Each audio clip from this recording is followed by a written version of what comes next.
আমরা অনেকেই আছি, অনেকে যারা মুরব্বি এবং ছোট বাচ্চা বা অনেকেই আমরা টক খেতে পারি না।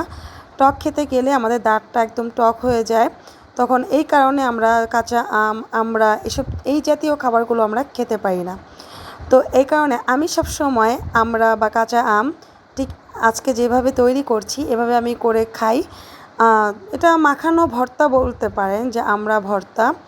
এই আমড়ার ভর্তাটা এত মজা হয় আর খেতে এত মজা লাগে। একদম সিম্পলভাবে এই আমড়া ভর্তাটা আমি মাখিয়ে খাই। ঠিক একই প্রসেসে আমি কাঁচা আমও কিন্তু তৈরি করে খাই।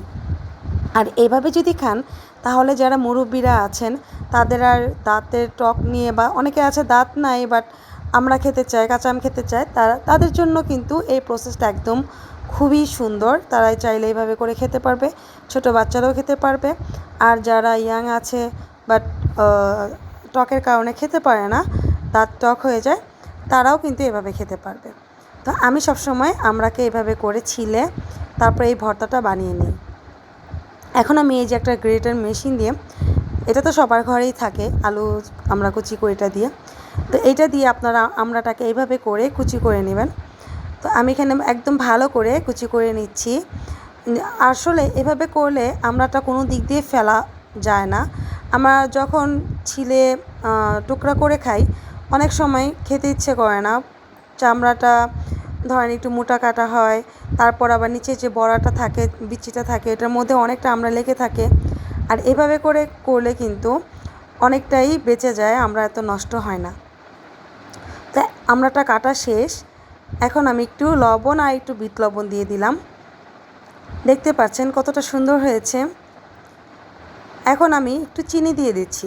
চিনি দিলে আপনার যে এক্সট্রা যে টকটা ওইটা আর লাগবে না, আর এটা আপনারা চাবানো লাগবে না। যারা মুরব্বিরা আছে তারা চাবাতেও হবে না, এমনিতেই খেয়ে ফেলতে পারবে।